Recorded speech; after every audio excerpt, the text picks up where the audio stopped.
What's up, everybody? This is Phil from Zaid Comics. Thank you for tuning in once again. It is Tuesday, I think. It's 3:06 Central Time here in Chicago, and we are back with another stream talking to an awesome creator about a new book that has hit the interwebs that you guys are going to we're going to take a look at together by, of course, the one and only Aaron Lopresti. What is up, brother? Hey, Phil, thanks for having me, man. I'm excited to be here. Thank you for coming on. I tweeted this out, so if you were in the chat, definitely go and retweet that. We got a leg kick here. What's up, Gary Bruce, brother? Pale Rider as well. And let everybody else know that we're doing this stream. Usually go for like a half hour, but I've been wanting to get you on, Aaron, to talk about this awesome book and all the other stuff you have going on, as well as Wraith of God. This book, this character just looks so cool. Obviously, you're a big monster fan because I saw that print you showed off. I'll actually bring it up here. Kicked myself for a second. The wrong button. But it's of me. That's monstrous right there. There we go. You got scared for a second. There it is. Look at this. All these monsters, man. This is so cool. Obviously, and your work on stuff like Garbage Man, very much a monstrous type character. How did you get into kind of a seemingly love for monsters?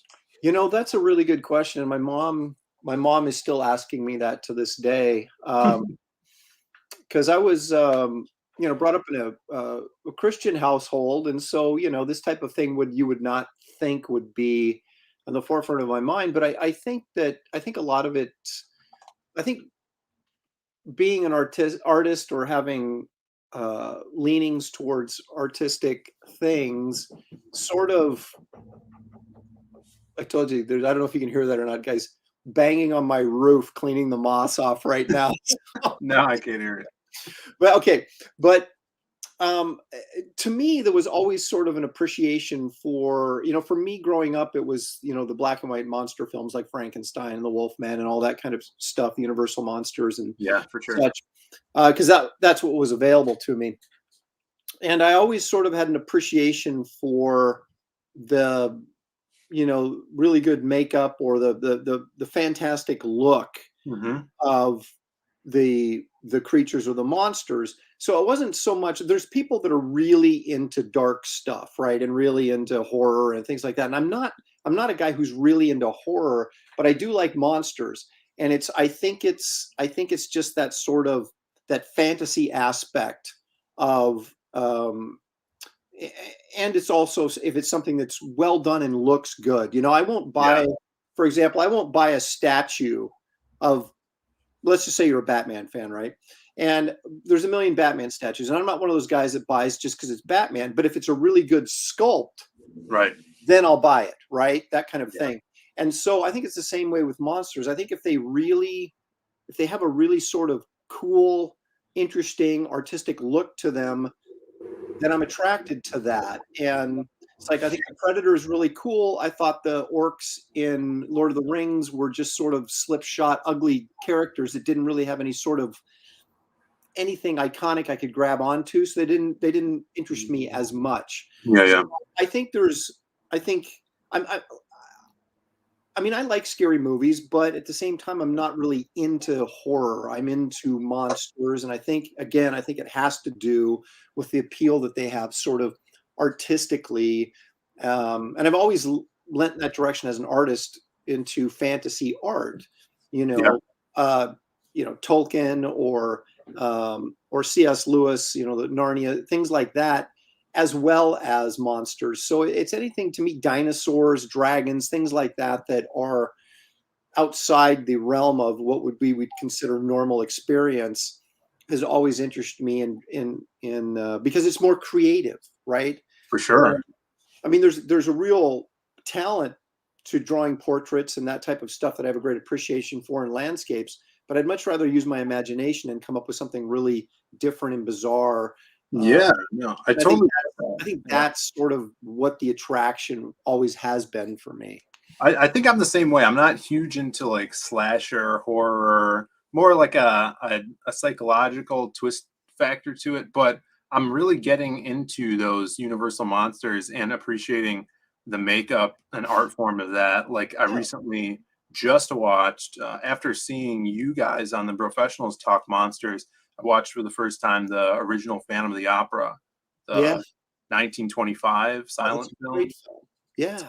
The I was like so excited when the first time you see his face. It's like, Mhm. whoa, I wasn't expecting that, and just how good that makeup looked. Mhm. Oh, and for the time, it Yep. just looks amazing. Yeah, and he's I think we talked about this a little bit on the professionals as well, is Mhm. that, or maybe I did, but um, Lon Chaney Sr. just had one of those great faces Yeah, that when he made himself up to look like, it always looked good. It was kind of like Karloff. No matter what you made him up, whatever monster you made him up to look with, he just had a face that really had an iconic look to it. So he yeah, looked great as Frankenstein, looked great as the Mummy, you know, and you look at Lon Chaney Sr., The Hunchback of Notre Dame, uh, London After Midnight, which of course we only have still photos of now because that film wow, disintegrated that's because it was great. on silver nitrate stock and it. But Man, so there's still photos of that floating around that are very iconic. And then you have, of course, the Phantom of the Opera, and he just had a face that really looked good when you made him into a creature. There was always yeah, something really sort of interesting and iconic about it. it was so good, a great watch. The music was Yeah. awesome too. Yeah. My girlfriend fell asleep though. Um, I think it's difficult to really sort of get someone's attention to, especially to watch a silent movie, yeah, unless you have an ulterior motive, which as an artist or something, you want to see the craftsmanship of the filmmaking or the creature that's I, involved, I whatever was that. acting it out. Like while she was sleeping, I was reading things in different voices. It's surprised she didn't wake up. It was fun. We got Steve Dye in the chat. Yeah, yeah, yeah. Big fan of Aaron's and my favorite nephew, who's he's talking about me. Mm. He's my internet uncle. Oh, I Uh, see. and make it good. I'm forestalling my nap for this. Oh, thank you, Excellent. Hey, thanks, Steve. man. It's a Appreciate it. great choice But there. We got a and lot of people. this print, that you Yes, brought up, beautiful. basically I was just trying to reinforce the fact that the character of the Wraith is a monster hunter. So I was like, okay, well, what can I put in there? Oh yeah. Put in your basics, and hopefully somewhere down the line I get to do stories with all these different kind of characters, like a zombie, and I do have a vampire story planned after this one. So, Nice. um, but then you got your werewolf, and then kind of a golem type character. Always stuff like that's kind of interesting. And of course, you got a witch back there, but so yeah, I was just kind of like covering all the iconic monsters to kind of throw them in there as to let the readers or potential backers know that's kind of in a nutshell who this guy is and what he spends his time doing. That's so cool. I love Monster Hunter stories, or kind of like this will remind me of too, like the Wandering Hero, right? Where it kind of fits with that Western aspect where it's Right. someone going from town to town, fixing the problems of that, and having that around here is awesome. It's another genre that just adds to this just layered dessert that is what we're doing here with all these different creators putting out their own IPs, and that's the fun of it, right? You get to create what you want to put out and not have to answer to the publisher. You just have to answer to the backers, which is Right. yeah, that's what's awesome about this. Well, yeah, it's that sort of creative freedom, I guess, that we all sort of look for. And I don't know that we've had. I mean, maybe this was existed probably before your time, but probably in the late '80s when we had our first sort of independent wave of black and white comics and stuff. There was a lot of this going on. Yeah, But even then, they still had to get their books through the distributor into comic shops. Where right now we're going straight to the buyer, right? So it even right. even frees us up more because we have to sell it to the buyer, obviously, and the backer. But in the way the hierarchy is set up in comics before, or even now, you have to sell it to the publisher, and the publisher's got to sell it to the retailer, and the retailer's got to sell it to the reader. right?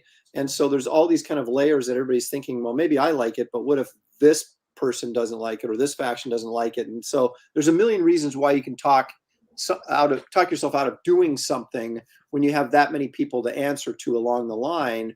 But when I can just put this out, do some artwork, pitch it, and then you can find out pretty quickly if people are interested in it or not.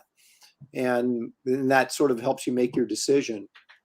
For sure. Yeah, it's super unique. And I think it's the way everything's going. Obviously, things are going great over here. We got a question from Leg Kick says, Yeah. what movie has werewolves that most resemble the ones in this book, would you say, Aaron?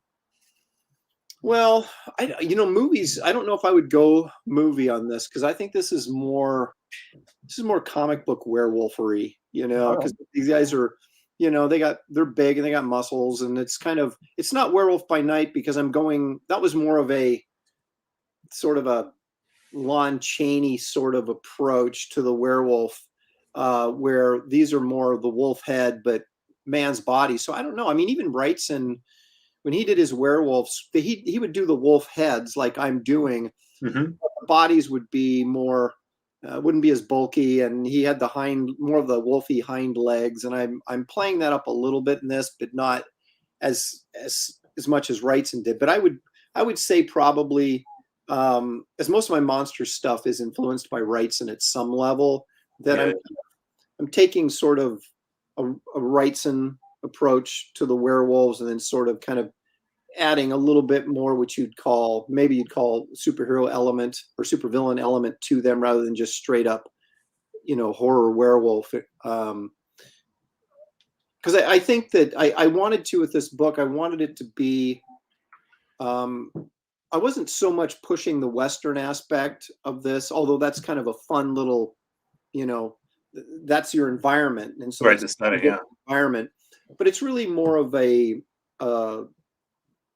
Batman type character taken out of time, and rather than chasing villains, his villains are monsters, right? So I can combine all these elements of things that I like to draw and that I find interesting and engaging. Mm-hmm. And but I didn't want to completely depart from the superhero element, because I think that's still, despite the fact that Marvel and DC sort of own the superhero market, I still think that people that are picking up indie comics are still fans of that type of stuff. They would just like to see maybe a little different take on it, right? So that I'm just not doing your average Captain America story or even your average Batman story. It has those elements that they like from superhero comics, but it gives you something else, something different, hopefully something more than you would get in just a straight up superhero comic. For sure. And you've been around superheroes for a long time. You've been working in the comic industry for a while now. And how is, things different working on your own thing? And kind of like, I wanted to, for people that may not know, how did you get started, and kind of the stuff you've worked on in the past? Well, how did I get started in comics in general? Yeah. Well, I was growing up, I always wanted to be a comic book artist since I was probably, I don't know, about 10 years old, and I really discovered comics. And before that, I was kind of thinking in terms of maybe animation, and because all we really had was Saturday morning cartoons, right? And then when I discovered comics, I thought, to me, that just really took my breath away as a kid. It was just like these amazing adventures and the sky was the limit, right? There was no, like we always used to joke, there's no budget in your comic book, right? So you can draw spaceships, you can do whatever you want, right? Yeah. And of course, growing up in the 70s, like I was, we didn't have, Star Wars came later in 1977, but in early 70s when I was reading comics, you couldn't go to the movies and get this kind of stuff. You could read it maybe in like Edgar Rice Burroughs paperbacks and things, but there wasn't a visualization of this type of fantasy any place that you could, immerse yourself in on a regular basis. And so comics were really, really sort of appealing to me. And so that was kind of my plan. And then and always being a film fan, growing up as well, what happened was I took a film class in high school and made an award-winning film, and then I started thinking, hey, you know what? Why can't I do Raiders of the Lost Ark? Why can't I be the next Spielberg? And that sort of kind of captured my focus through probably the mid 80s, and ended up going to film school and everything. But while I was at film school, and after I got out of film school and realized what a slog it would be even to make it in the industry, I started thinking about, had I abandoned art too early? Maybe I should try and get back into comics. And so I did a couple sample things, and there was some local black and white indie publishers that were doing Blackthorn Publishing it was, and they did like Planet Comics reprints from the 40s, and they had they always had like a nice Dave Stevens cover on like their comics and these crappy reprints, right? Yeah. And but they were also doing some original stuff, and I thought, well, maybe I can get in with these guys. I knew I couldn't just get in with Marvel like that. So I got some work through them, through Blackthorn, and then it dawned on me that I was living in Southern California. Why wasn't I going to the San Diego Comic-Con? It was just a couple hours drive away. So I put together a Spider-Man sample story and took it down to San Diego. I showed it to everybody, and I showed it to Marvel. Terry Cavanaugh was the editor at the time of Marvel Comics Presents. Remember that anthology book that they were doing in the late 80s and through the 90s. And so they had some opportunities there because they had a bunch of 8-page story slots to fill because it came out every 2 weeks. And so they had a lot of material that they needed produced. And so they gave an opportunity to a lot of young guys like me. And so I did a Spider-Man story for them. And I thought, I broke in, this is it. And I never heard from them again. And so it was just that I started making trips back to New York and showing my portfolio and trying to get in the door. And eventually, I got another job, and then got another job, and, one thing led to another. And, here we are 30 years later. But certainly were some ups and downs along the way. But I've always, even when I was a kid, at like 12 years old, I was not drawing my own Spider-Man comic. I was creating my own comic universe and doing my own line of books. Yeah. As a 12-year-old, that's awesome. Lots of times I didn't get past page 3, but I would always do the cover, then do a couple of pages. Then I'd get bored and I'd come up with something else, and I had my super teams and my monster books and my barbarian book and all the whole thing, And so, and I've always wanted to do my own stuff. And as I was trying to break in at Marvel, I was calling up printers and stuff to find out how much it would cost to do my own book, and trying to figure out ways I could, Yeah. But then once you get in at Marvel or DC and you start getting work regularly, then it becomes, you just sort of get into that routine, and you forget about all the other stuff, right? Because the next job's coming up, and now I'm drawing Wonder Woman, and now I'm drawing Superman, and it seems at the time like this is as fulfilling as it's going to get. And then you start getting older, and you've been doing it for 20 or 30 years, and you start go, well, okay, I've drawn everything. What have I really accomplished? I've had you don't own all that stuff. Yeah, I mean, that's the thing. You've been working for hire for 25, 30 years. You've got nothing to show for it other than the work you've done, right? And no one really cares about that beyond, it's always, what have you done for me lately, right? And who's the hot artist right now? And so, yeah, I've worked on a few things that are, like Planet Hulk and my run on Wonder Woman, maybe my New 52 Justice League run, things like that people remember me for and say, oh, yeah, I really like that or whatever. But that doesn't, eventually you get either pushed out of the industry because of your age, or maybe, they don't like your politics or whatever, but eventually you're out the door. And so I started thinking about that in the last couple of years. It's like, man, what am I going to do? And when Dan DiDio got fired at DC, I was like, who was really the guy that brought me in at DC and really sort of had my back the whole time I was there and made sure I always had something.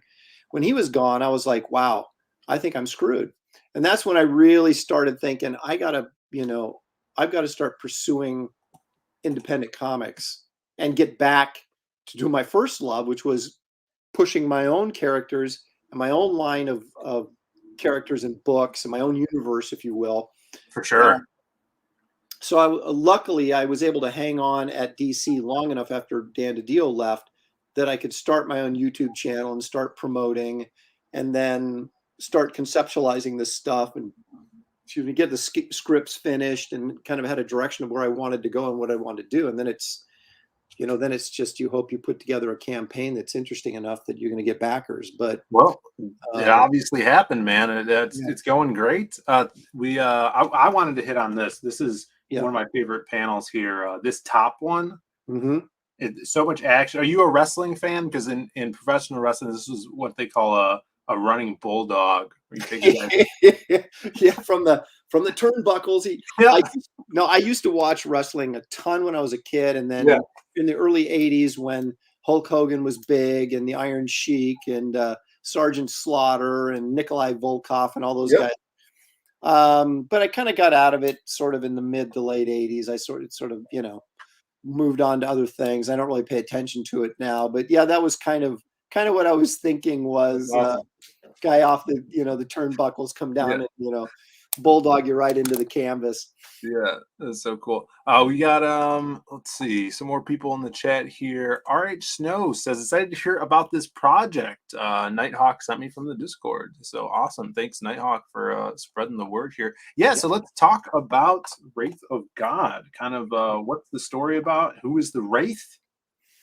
Who is the Wraith is a little bit of a mystery. This is a hard book to promote and to show pages from, because it's set up. I don't want to say, there's a little bit of mystery involved, a little bit of who's who, if you will, and so I got to be careful about what I reveal and what I don't, because I don't want to ruin the experience for the reader. So I've kind of dug myself into a hole, because the origin of the Wraith is included in this story, but it's revealed slowly over the course of the entire story. It's not A, B, C storytelling where we start at the beginning and just kind of go through.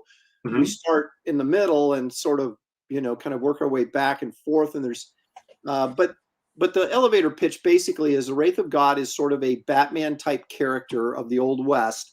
He has a helper or an assistant named Esther, who's a former Salvation Army worker, and she sort of is like his Alfred, if you will. And they travel around and they're hunting down monsters and evil supernatural forces. And there's quite a bit of mystery about who the Wraith really is. Yeah. What are his real motivations? She is basically on this quest to kind of, basically, what does God want me to do with my life, kind of thing, which is a question that most of us ask ourselves at some point, right? And so, and she's not sure she's doing the right thing, hanging out with this guy that she's not even sure who he is, or if he's really who he says he is. And but they are doing good in the sense that they're destroying evil.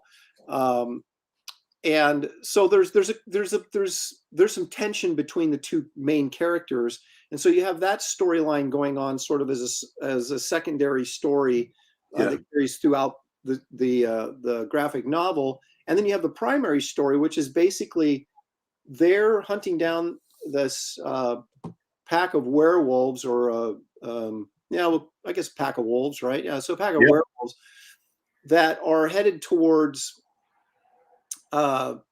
Calamity, Arizona, which is a fictional town, of course, where this English monster hunter is retired and holed up and hiding out. And he has in his possession this medallion, which we see here on this trading card. And what it does is it gives the werewolf invulnerability while it's in its bestial form. So in other words, if a werewolf has possession of this amulet, you shoot him with silver bullets, it's not going to do anything. Damn. Okay, so he's like protected, right? So the Wraith is trying to get there to get this medallion as the werewolves are trying to get this medallion. And so the race is on to see who gets there first and who gets it. And this whole drama sort of plays out in this small middle of nowhere town in Arizona, and there's a lot of shady characters in it, and you're not exactly sure who's who, and that I think is sort of the fun of it. And hopefully, I did a good enough job writing the script that people aren't going to go, "Oh, I saw that coming a mile away," kind of thing. Yeah, sure. Now, Um, I had a question for the Wraith. Does he have any supernatural abilities? well, he'd like you to think he does, and Oh, I love that. maybe he does, and maybe he doesn't. And that again is one of those things that we sort of get.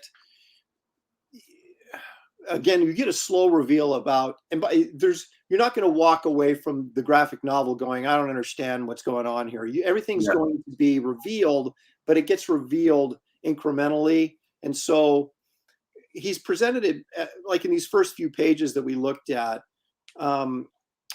He appears in this puff of smoke, and he's killing these guys who are basically this group of werewolves, and he's killing them before the full moon comes out, or at least trying to.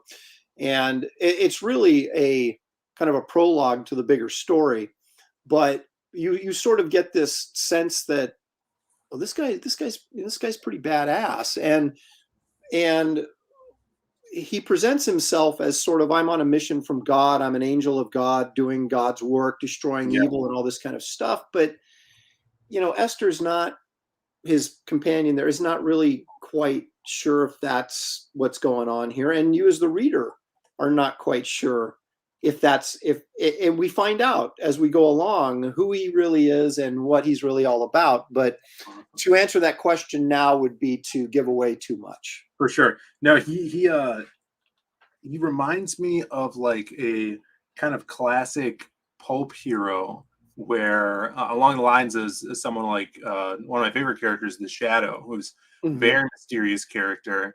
And when those pulps were written, the author, Walter B. Gibson, he revealed things over the course of multiple stories, right? So you didn't know who the Shadow was at first, and then you think it's someone, and then it reveals it's he's taken the identity of someone else, and he's known to be this supernatural being, but in reality, he's a master of like prestidigitation. Like, he uses magician's tricks to trick people and make people think he's supernatural. I get vibes like that. I really dig. There is a lot of that type of element in this character, and the interesting thing was that this was originally I revamped the Western Ghostwriter as a pitch to Marvel back in the mid 90s. Awesome. And at that time, I was just coming off of Sludge at Malibu, and so I had some visibility, but not to a point where Marvel was going to go, yeah, sure, take this character and run with it. Especially, because who was going to buy a Western, right? And they figured, So when I couldn't get any traction with this revamped Ghostwriter story, I said, well, I really liked the story. Yeah. I liked the elements of the story. And I thought, you know what? Why don't I just turn this into my own character? Then maybe someday I can do something with it. And so I took what was originally the Western Ghostwriter, an all white costume, right? And turned it basically into an all black costume, tattered him up a little bit, made him a little more imposing looking, if you will. And that's how it all came about. And then it just kind of sat there. And then as the years went by, I would get an idea about it, and I would think, wow, wouldn't it be interesting if he was this, that, and the other thing? And then I would go in and write that down, and kind of adhere it into the outline that I had already written. And that kind of went on for really, like I said, we're talking 97 probably that I came up with it, 96 or 97. And so it's been sitting here for 20 some years. I just kept adding material to it, fleshing it out, changing my mind on some things, and then it evolved into this whole story, and finally wrote the script, probably the first draft in 2019, because I was actually trying to pitch it to DC, and I had Dan DiDio had some interest in it, but then he got Dan was always, one thing about Dan, he always had a million irons in the fire, right? So you'd have a conversation with him about something, and then you wouldn't talk about it again for 6 months, right? And then he'd go, yeah, I read that, but I can't remember anything about it. And I'm like, and then we'd get working on another project, and then it would get pushed back and pushed back. And then finally, when he got let go, then the whole thing was, forget it. So, For sure. so it was originally written as a 4-issue miniseries. And so I had to kind of go back in and there's certain beats, that you had it end on. The first issue ends here, then it picks up the second issue here, kind of things that, since now it was one full continuous read, I had to kind of fix some of those elements so that it was a more smooth transition and just went from beginning to end without these, dramatic breaks where you'd have to wait a month to find out what happens next, kind of thing. And so there's been a lot of work that's over time that's been put into this to hopefully make it my desire is that it comes off as a very interesting and complex story, and not just, this guy going around, killing werewolves. Right. No, I think the best stories and characters are ones that are sat on for a while. If there's a new creator out there, a new writer that wants to come up with an IP or something, my advice would be, don't be in such a rush to get that out. Like my characters from the Lost Pages, specifically the Silhouette, I created him with my brother in like 2012, and had just been sitting on him, writing different stories with that character and kind of getting a feel for who the character was. And I think as a writer and creator, that is when you could know what that character is going to do in different situations. You become familiar with the characteristics of him. So I think, sitting and that kind of builds a better foundation for the story, for sure. Well, I always treat, when I write stuff, I'm not necessarily an episodic writer. I wouldn't be a guy that would write a monthly comic necessarily, or I'm more of a screenplay. Like I take approaches to writing stories as like if I was writing a screenplay for a film, right? And you take 6 months, you take a year sometimes to write something like that. And it's amazing to me, because I took the time, or I had the time, to work on this over a long period of time, that come up with concepts. You go, wow, if the character was more like this, that would make this way more interesting when he does this, and so all these kind of ideas, like you're talking about, you take the time, because when you just write down a story, I'm very like George Lucas in a way that I come up, I think, with stories really, really quickly, and can come up with some pretty good story concepts. But then you've got to think about, well, what are the characters? Who are the characters? Why are they reacting the way, you know what I mean? It's one thing to come up with a story, but then you have to have interesting characters that are in that story.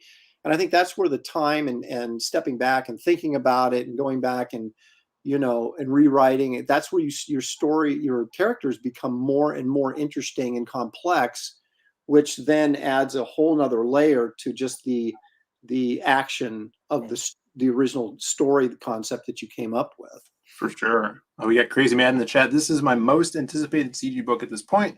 I mean, outside of the Lost Pages. Thank you very much, Crazy Mad. I appreciate that, man. Yeah. No, this is awesome. I'm so excited to get my hands on this. Let's see here. And I wanted to show off this too. I'm sure you saw this on Twitter, but you got some fan art by one of my buddies, the amazing Omar Casanova. Yeah, I did see that piece. In fact, that was terrific, and I thought his medallion. He actually did a better job of the medallion than I did. I was looking at this, and there's a few other guys that Eric Nilotowski and I got Matt Cosson and a few others that I did a live stream with. Mike Miller. And we just drew like, Wraith of God stuff, and everybody did these really great pieces.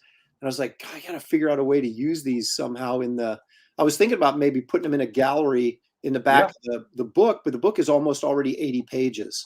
I know, dude. That's the issue with my books too. We do like 72 pages, or our Magic Op books are 92 pages, and it's like, if you put like more pages on there, it jumps up in printing costs and stuff like that.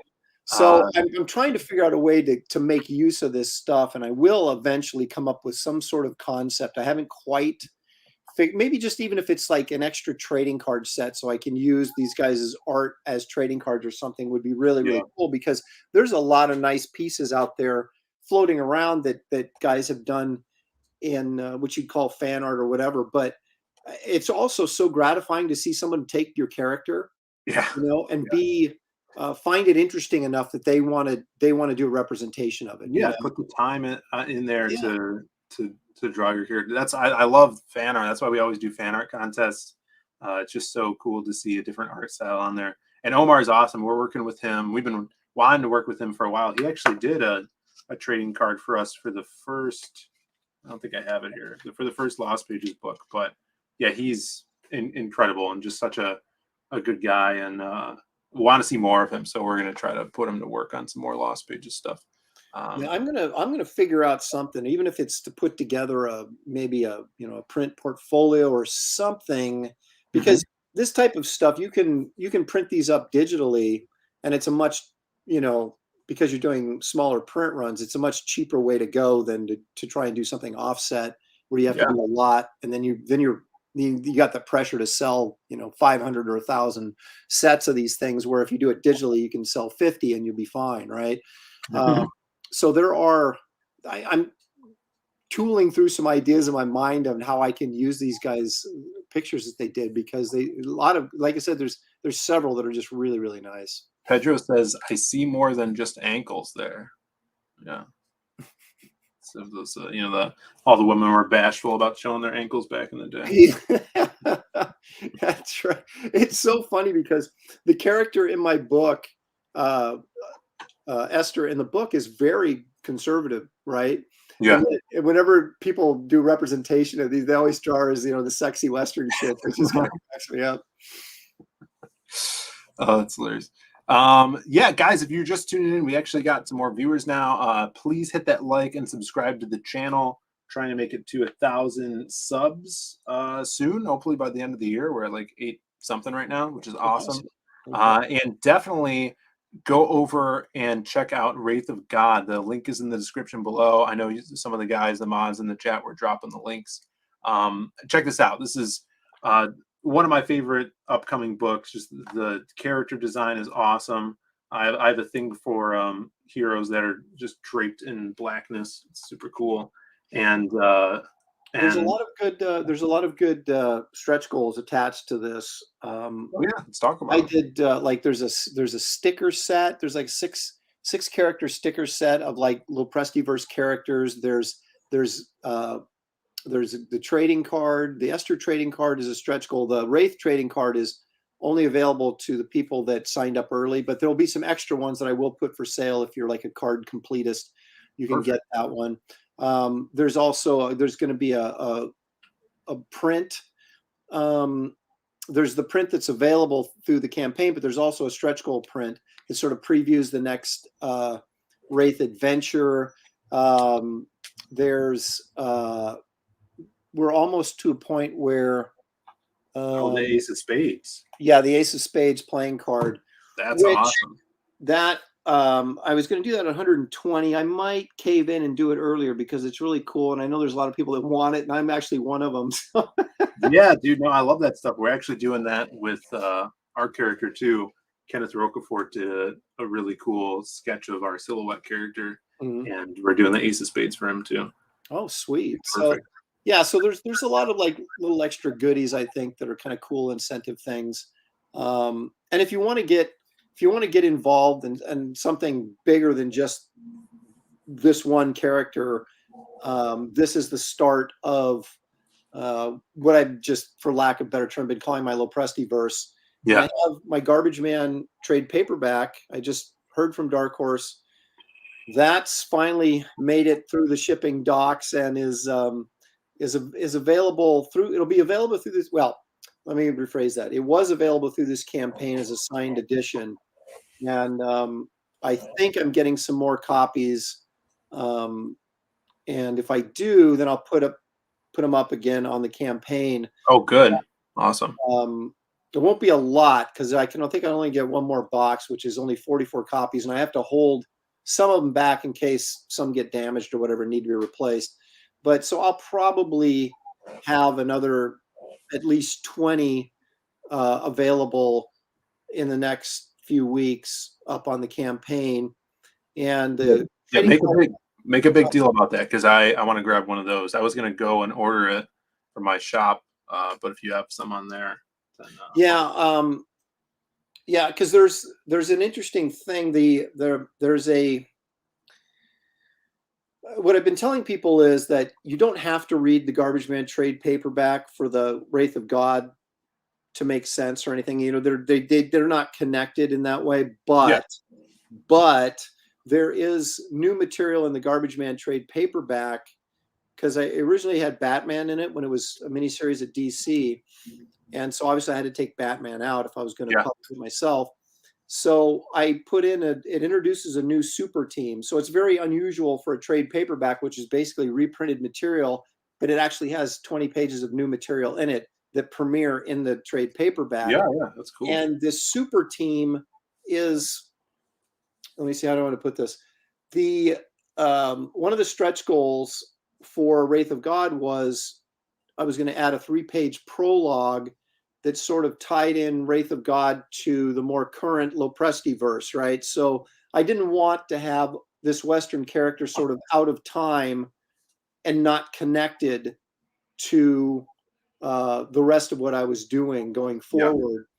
So there's a 3-page epilogue that'll be added to the trade paperback, the Wraith of God graphic novel. And you will have to have read the Garbage Man trade paperback for it to make 100% sense. That's cool. So I didn't want to be in a position where I was like, you guys have to buy both of these, or so you can enjoy both of them separately. But if you want the prologue, the epilogue at the end of the graphic novel to sort of make more sense, you would have to have read the Garbage Man stuff as well. Yeah, I love connected stuff like that. That's really cool, and I'm really excited about both of these. Yeah, so everybody jump on over there and grab a copy of this. It's coming out next year, so everybody's going to get their hands on that. And it seems like Aaron has big plans for this whole universe going forward. That's really exciting. Yeah, I've always got plans, right? Like the Joker. Commissioner Gordon has plans, I've always got plans, and hopefully that will all, come to fruition. The hardest thing, of course, is to do a bunch of different stuff as a single creator, right? Because you can only do so much so quickly. And but I have some plans. We'll see if they work out, and hopefully they will. Obviously this has worked out well, so we just hope the next campaign does as well or better, and so I can keep doing stuff and adding to my bigger universe picture. For sure. Yeah. Before we cut out here, and before I give like an update to my campaign, anything else you wanted to point out about this one? No, I would just encourage people to go. It's still open. I mean, it's in demand, so it's kind of in its store mode, and there will be some extra things added up on there or put up there additionally in the next couple of weeks, because I have, like I said, if I get the Garbage Man trade paperbacks, they'll be back up on there. I do have some Power Cube trade paperbacks that I'll put up on there as well, some extras, and the Wraith trading card that is available free to all the people that did early sign up. That card, the extras will be put up on here as well, so people will be able to order that if they didn't get it in the early sign up. They have to, like I said, they have to be a card completist. Right. They'll have that available to get. I'll have a few, probably like 100 extra of those that'll be available. And so our goal is to get to that 120 to make sure I can do that that Ace of Spades playing card. So that's our next goal, to kind of hit that before I close the campaign, but that won't, I've still got a couple months before we get to that, to the closing the campaign. So it is open. So back if you can. And Yeah, spread the word too. If you guys can't back now and you want to later, go and hit this follow button. The heart will turn red, and then every update that Aaron puts on this campaign, you guys will get as well as like a good reminder to go and grab this. yes, and I try to put out updates about once a week or once every 10 days Yeah. with information on the stuff. So Let's see. Sumo says, any plans to add more original art tiers, Aaron? not from the book. Uh, I I'm my goal. I generally don't sell my originals from my creator-owned stuff. Like Mhm. I've still got all my Garbage Man pages, and there's some really nice pages in there. Um, and I've got all my Power Cubed pages, and I'm keeping all the interior pages with the exception of the two. There's two pages in there that people bought to get themselves put in the comic, and they get their they get to be in the comic and they'll get that original page. But other than that, I sell the covers, obviously, and the print artwork and all the sort of exterior art that is attached to this. But in terms of the pages, I'm hanging on to those for the time being. So if I did another original art tier, it would be, maybe just like a pinup something, I don't know. I might, though. It's very possible. Another question here. Will you have add-ons for everything? I backed a few days after the initial stock of Garbage Man ran out. Yeah, the challenging thing, and I don't know, Phil, you've done this more than I have. When you do these add-ons, I don't really they don't have a way that if you've already ordered to add and you come in like a month later to add something onto your existing order, or do they? No, and that is something they should add. It would be Right. so, man, it would be amazing if like you have your basically your shopping cart or whatever you have in there that you've already purchased, something you could come back and add on to. So a smart workaround for that, and a lot of people have been doing this, is say if you do get Garbage Man again and you want to put it up so people don't need to pay extra shipping for it, like if you're going to put it in that initial box with their other book they've already purchased, the sneaky way of doing it is making a secret perk and putting that in your updates and be like, here's a secret perk for people that have already backed a book and they want to add on, a shirt or a Garbage Man book or something like that. That's good thinking, because that's what I wanted to do. Because I know there's people that wanted to get the Garbage Man book that hadn't got it yet, and I didn't want them to have to pay shipping, Yeah, another $8 right. shipping or whatever it is. Yeah. And that's a good So idea. doing an update that way, all your backers will see it because it's an update, and the ones that do want that could grab it with no extra shipping. And you just have to, what we do is when we do our fulfillment, we put everything in like uh, a document spreadsheet Mhm. and put it alphabetical order so everybody's um, orders are right next to each other. So if I bought more than one thing, you'll see it right there, and you can all throw Right, it. so they're all three together, Yeah, right? So all three orders are right together, and then right. you can. Yeah, that's a good idea. There you go. So, Yep. yeah, I mean, I will offer these. That's exactly what I'll do with the Garbage Man stuff. Then is I'll make it available to people that have already backed first through an update. I think that's a good idea with a secret tier, and that way you can get it without having to pay, the extra shipping cost. For sure. Sumo Authority says, I got the cover. I guess I shouldn't be greedy. So, yeah, about the pages. Oh, wait a minute. Is that the so I did you get the I'm curious which cover. Was it the cover B, the Marvel one, or the Esther cover? Yeah, because did you have all three available? No, I'm keeping the The regular main one? A cover. But yeah, I made the Marvel 70s cover available and the Esther cover, and those both sold. But the interesting thing about what I offered on the Marvel 70s cover was if they wanted me to do paste up and put the logo and stuff on it, because as you see on the art there, like the Empire Comics Group band, okay, that band is on the original art, but the lettering isn't in there, and the Wraith of God logo isn't on there. The When Strikes the Wolf lettering is on the cover. It's part of the art, but those other elements I gave him the option of having me paste up the. Yeah, it looks like he got this old one. So he needs to let me know at some point if you want the stuff pasted up on it, and I can also do a transparency overlay too, and that would be an option open to you. So you need to let me know, not like tomorrow or anything, but before fulfillment, what you want done with the the paste up on the like the comics code and all that kind of stuff. For sure. Yeah, no, that's awesome that you have those options available. Yeah, so everybody check this out, and then I'll do a little update on what's going on with my book, and then we'll get out of here. Let's see here. The Lost Pages 2. We are almost to 21K. Thank you guys, everyone, for backing.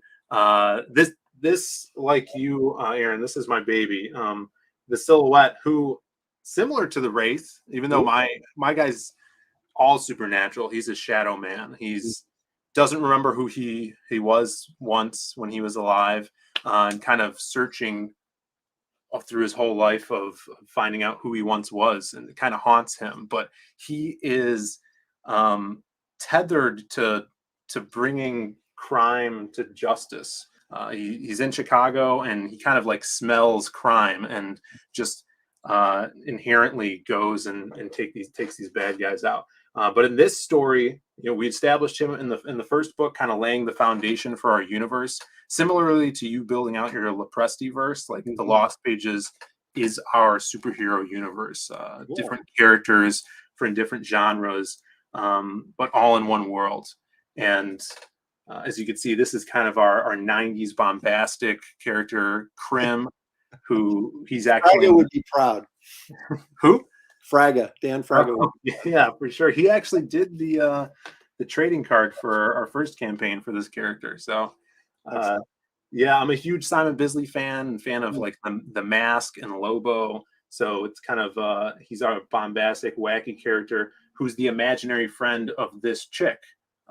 So in the first book, you see them growing up together, where he's like this little wacky imaginary friend, and then she forgets about him. And throughout the years, he's battling all of her inner demons in her mind. And then something happens that she could see him again, and now she has like super strength because of him. And when she fights bad guys, she sees him kicking ass. So you can see like in this panel here. Let me see this. Very cool. Double page spread. And it's in this book, we did a totally different artist for the Krim parts of the story. So over the top action, and then in reality, she's just beating everybody up. So different characters and art styles with concept. That's really cool. Thank you so much. Within here, and all these stories are told kind of by an omnipotent narrator who is the hobo, who has this magical book that is constantly being written by the universe as time goes on, and he's spreading the word about these heroes. So we have this little kid who runs into the hobo, and the hobo tries to teach him a lesson about greed by telling him the story of the Silhouette, which is our supernatural vigilante in a black and white world. And we use spot color for blood. And we also have a medallion in our story, which is interesting. For this, the supervillain El Dorado gets his hands on this magical medallion that imbues him with crazy power that rivals the Silhouette. It actually could hurt him, where before this, he was, not really fazed by human weapons. So El Dorado accidentally gets his face blown off during the fight and plated gold, making him even crazier and more power hungry. So some pretty cool action going on in here. And the bulk of it is about the Silhouette. We do see the other characters kind of in the intro and outro of the story. As we can see here, he's interrogating a pimp here to get some more information on El Dorado. And yeah, it's going to be 76 pages of nonstop awesome comic action. So if you like gritty heroes, stuff coming out of like Frank Miller, definitely some inspiration from Sin City. You know, me and Maxie, the artist, love that series. So that's going to be this book, The Lost Pages 2. And we also have an ash can, which focuses on our more grounded human level hero vigilante called the People. He's a patriotic hero, kind of our version of like Casey Jones and Daredevil mixed.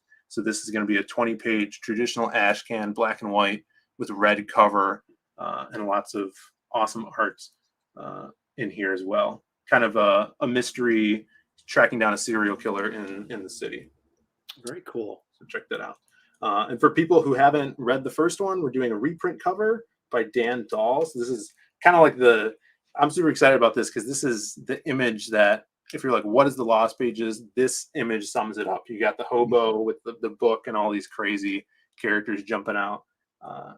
So super excited about this. Jump on board. Tonight we're going to be on Michael Bancroft's stream talking about the book because Kenneth Rocafort did these amazing sketch cards for us that we are selling this week only. And they're one of a kind, original Copic and watercolor painted.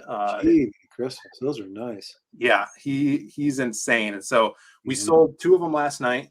We're kind of spacing them out. Every week we're actually adding new sketch cards from awesome CG artists. So Kenneth just threw these at me and I'm like, hell yeah, these are so insane. And since they're so sought after, we're kind of spreading it out when we're doing them. So yesterday we sold the silhouette and this character here, Wildcard, who's our kind of Arthurian sorcerer who doesn't age. She's, I guess, similar to like a Gambit, Doctor Strange type. He was in the first book. And then so tonight, I believe the ones that are selling are going to be El Dorado and the Hobo. We're going to be putting them up when we're on Bancroft. So everybody tune into there. And the quickest hand of the West is going to be the one that grabs those. So yeah, thank you guys for supporting, and definitely check out the Wraith of God because this is going to be, I know, some nonstop action. And I love stories and creators that are building to more and more stories with these characters, because that's, you want to build that legacy. So right, it's looking at this long term, instead of just, I'll sell a graphic novel and I don't know what I'll do later. I mean, it's nice to come in with a plan, and I think it gives your readers a chance to say, hey, this guy's going to be around. He's going to give me more. This is all going to be connected, and I think that makes it more fun and more desirable from a reader or supporter standpoint.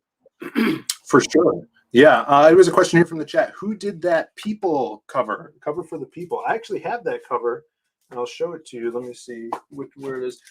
It was done by Dan Dahl, who is actually doing the layouts for that story. He's also the guy who did this cover. So this is by Dan Dahl. He colored this one as well for the reprint cover for the first book.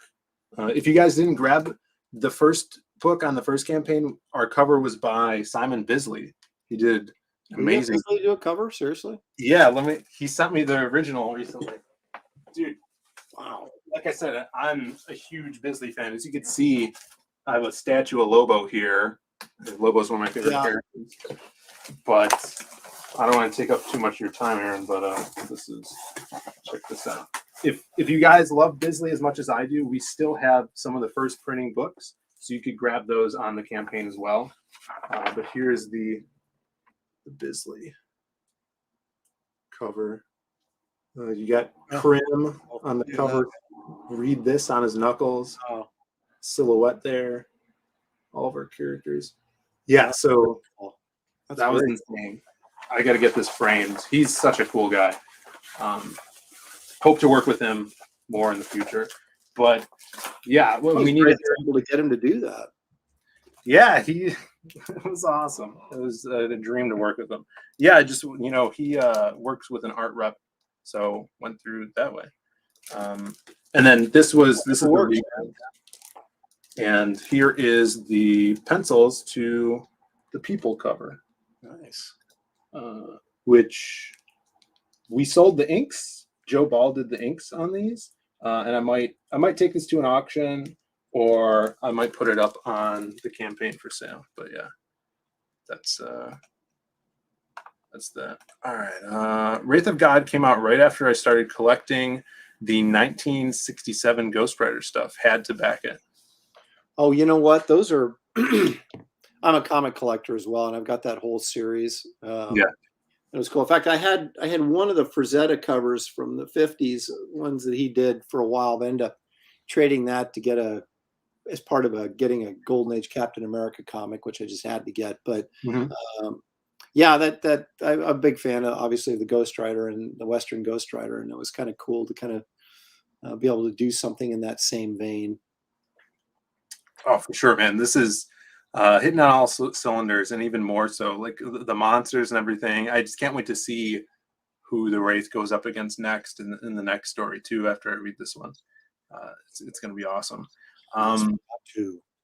Yeah, that's that.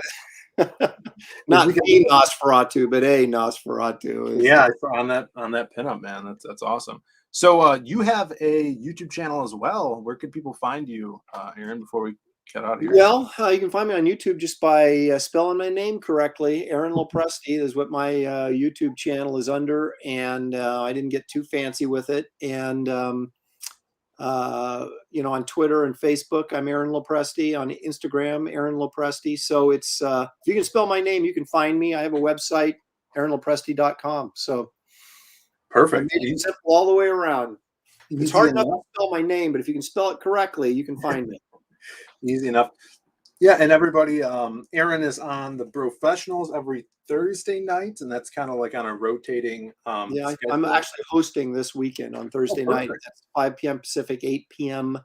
Eastern time. So you might want to check that out. I think we're going to do yet another quiz game show edition, which are always kind of fun because everybody says they're just playing for fun, but then they always get pissed off. Oh, awesome. Yeah, so go sub to that channel and you guys will know all about those awesome shows. And people are liking my character, the hobo, and they're demanding a hobo knife fight.